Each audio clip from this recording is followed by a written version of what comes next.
సంవత్సర కాలంగా వైఎస్ఆర్సీపీ నాయకుల మీద, కార్యకర్తల మీద, సోషల్ మీడియా మీద వైఎస్ఆర్సీపీ హత్య రాజకీయాలు ఎన్ని చేశారు వీళ్ళు? ఇవన్నీ చేసుకోడు. ఈరోజు ఏమి తెలియనట్లు, ఏమి ఎరగనట్లు మాట్లాడటం అనేది అది చాలా ఇబ్బందికరంగా ఉంటుంది ఎవరికైనా కూడా. ఎందుకంటే వాస్తవాలు ఒప్పుకోవాలి. ఇక్కడ పరిపాలనలో అనేక రకాల వైఫల్యాలు ఉన్నాయి. ఇది పవన్ కళ్యాణ్ గారు డిప్యూటీ సీఎం గా కూడా ఈ హోమ్ మినిస్టర్ గారి మీద కానీ, హోంశాఖ మీద కూడా బహిరంగంగానే అసంతృప్తి వ్యక్తం చేశారనేది మనం చూస్తా ఉన్నాం. ఇలా చూస్తున్నామండి. ఎన్ఆర్ఎస్ పేమెంట్స్ చేసే దాంట్లో ఈ ప్రభుత్వం తీవ్రంగా వైఫల్యం చెందింది కదా, ఈ యొక్క డిప్యూటీ సీఎం శాఖ. అట్లాగే 15th ఫైనాన్స్ ఏదైతే పంచాయతీలకు రావాల్సినటువంటి డబ్బులన్నింటినీ కూడా పక్కదారి పట్టిస్తున్నారు. సర్పంచులు చెక్ పవర్ తీసేస్తున్నారు. మళ్ళీ వాళ్ళ సినిమా టికెట్లు, వాళ్ళ ఆదాయం వచ్చేటప్పటికి వేరే మళ్ళీ సినిమా టికెట్లు మాత్రం 700కు పెంచుకున్నారు. పక్క రాష్ట్రంలో 100 అయితే ఇక్కడ 700కు అమ్ముతున్నారు. ఇది కూటమి నాయకులకు కనిపించట్లేదా అనేది నా ప్రశ్న అండి. అట్లాగే మనం చూస్తా ఉన్నాం. సూపర్ 6 హామీలన్నీ అమలు చేశామని గొప్పలు చెప్పుకున్నారు. నిరుద్యోగ భృతి ఈ రోజుకి లేదు. అట్లాగే ఆర్టీసీ ఏదైతే ఫ్రీ బస్ అనేది అది కూడా అరకొరా చేసేదానికి వాళ్ళు సిద్ధమవుతున్నారని ఇంకా ప్రకటించలేదు. అన్నదాత సుఖీభావ అని పెట్టేసి మా యొక్క రైతు భరోసా అని పేరు మార్చి, మా ప్రభుత్వంలో మా నాయకుడు తెచ్చినటువంటి రైతు భరోసా అని పేరు మార్చి 20,000 ఇస్తామని చెప్పి 5,000కే కుదించారు. 2,000 ప్రధానమంత్రి, మొత్తం 7,000 ఇచ్చారు. వీళ్ళు ప్రహసనంగా చెప్పారు మేము వేస్తున్నాం, వస్తున్నాయి. వీళ్ళు చెప్పే మాటలకి చేసేటటువంటి విధానంలో పొంతన కుదరటం లేదు. అది కూడా దాదాపు 4 లక్షల మందికి ఎగనామం పెట్టారు. అట్లాగే మనం చూసాం తల్లికి వందనం కూడా, అది అమ్మఒడి అనేటువంటి బృహత్తరమైనటువంటి పథకాన్ని మా నాయకుడు జగన్మోహన్ రెడ్డి గారు తెస్తే మేము తీసుకొచ్చామని చంద్రబాబు నాయుడు గారు అబద్ధం చెప్పినటువంటి పరిస్థితి మీరు చూసాం.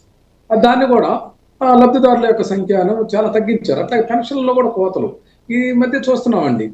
వికలాంగుల పెన్షన్లు ఇవన్నీ కూడా ఎంక్వైరీ పేరుతోటి తీవ్రమైన కోతలు విధిస్తున్నటువంటి పరిస్థితి ఉంది. ఈ ప్రభుత్వం చెప్పేదానికి చేసేదానికి ఎక్కడా కూడా సరిపోవటం లేదు. చెప్పినటువంటి హామీలన్నీ మోసపూరితమని తేలిపోయాయి.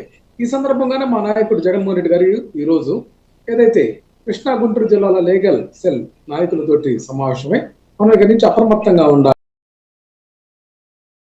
ఆధారితనంగా ఏదైతే ప్రభుత్వం చేస్తున్నటువంటి అకృత్యాలని, అక్రమాలని ఎదుర్కోవడానికి మనం అందరం కూడా కలిసికట్టుగా పనిచేద్దామని చెప్పేసి ఆయన ఏదైతే ఈ యొక్క విధానంలో ఉన్నటువంటి లోపాలను, లా అండ్ ఆర్డర్లో ఉన్నటువంటి లోపాన్ని కానీ, ఆ యొక్క పరిపాలనా విధానంలో లోపాన్ని కానీ, అవినీతి మీద ముఖ్యంగా ఈ ప్రభుత్వం చేస్తున్నటువంటి అవినీతి, ఇసుక మద్యం విషయంలో కానీ, అట్లాగే మనం చూస్తా ఉన్నాం ఎక్కడ కూడా ఒక నిర్మాణం విషయంలో కూడా ఎక్కడ కూడా అంతర్జాతీయ స్థాయిలో కూడా 4,500 నుంచి 5,000 అంటే బ్రహ్మాండమైనటువంటి కన్స్ట్రక్షన్ చేసేటటువంటి రిచ్ కన్స్ట్రక్షన్ చేసే పరిస్థితి ఉంటే 9,000 నుంచి 10,000 దాకా ఎస్ఎఫ్టీకి చెల్లించేటటువంటి విధానాన్ని కూడా ఆయన ఈరోజు ప్రస్తావించారు. అట్లాగే మనం చూసాం ఇక్కడ మా హయాంలో మా నాయకుడు జగన్మోహన్ రెడ్డి గారు రివర్స్ టెండరింగ్ ప్రాసెస్ ద్వారా ఆ యొక్క కాంట్రాక్టుకు సంబంధించిన టెండర్ పరిస్థితిని 20% దాకా తగ్గింపులు చేసి ప్రభుత్వానికి ఆదాయం సమకూర్చితే వీళ్ళు మొబిలైజేషన్ అడ్వాన్స్ పేరుతో 10% ఇస్తూ అందులో 8% నేరుగా వీళ్ళు కమిషన్లు తీసుకుంటున్నటువంటి పరిస్థితి.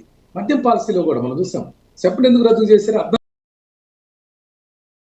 చెక్కు పెట్టేటువంటి సెబ్బు మంచి వ్యవస్థ, దాన్ని తీసేసిన దాకా నిద్రపోలేదు. వీళ్ళు ఏం సమాధానం చెప్తారో నాకు అర్థం కావట్లేదు. వీళ్ళు రెడ్ బుక్ అనేది చూసుకుంటూ దాన్ని కూటమికి కానీ లేకపోతే తెలుగుదేశం పార్టీకి కానీ డెడ్ బుక్గా మార్చుకున్నారు తప్ప మరొకటి కాదు. దీన్ని ఎదుర్కోవడం కోసమే మేము ఒక డిజిటల్ యాప్ని తీసుకొచ్చేసి దాంట్లో ఈ ప్రభుత్వంలో ఉన్నటువంటి అధికారులు కానీ, ఈ ప్రభుత్వానికి సంబంధించినటువంటి ప్రజాప్రతినిధులు కానీ, అట్లాగే మా నాయకులు కార్యకర్తల మీద కానీ అక్రమాలు, మా నాయకులు ఆస్తులు కబ్జా చేస్తున్నారు. ఈయన ల్యాండ్ గ్రాబింగ్ యాక్ట్ తెచ్చాడండి చంద్రబాబు నాయుడు గారు.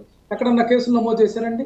మా యొక్క వైసీపీ నాయకులది 100,000 ఎకరాలు ఇప్పటికే ఆక్రమణలు చేశారు, భూ కబ్జాకు పాల్పడినటువంటి పరిస్థితి ఈ రాష్ట్రంలో ఉంటే పట్టించుకున్నటువంటి పాపానుభవాన్ని ఈ యొక్క చంద్రబాబు నాయుడు గారు సర్కారు.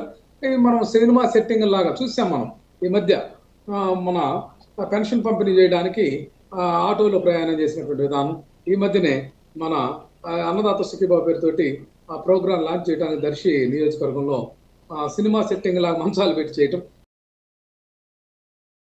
నుంచి డైవర్షన్ పాలిటిక్స్ అని వైసీపీ ఏదైతే చెప్తుందో దాన్ని ఇంకా వీళ్ళు పెంచుతున్నారు తప్ప కనీసం సిగ్గుతోటి మనం వ్యవహరించాలనేటువంటి కనీస విధానాన్ని కూడా వీళ్ళు ఆచరించలేకపోతున్నటువంటి పరిస్థితి ఉంది. యథేచ్ఛగా వీళ్ళు దుర్మార్గంగా సిగ్గు విడిచి రామారావు గారు డిస్కషన్ చేద్దాం. ప్రతి అంశాన్ని మనం డిస్కషన్ చేసేటువంటి ప్రయత్నం చేద్దాం. ఎస్ విజయ్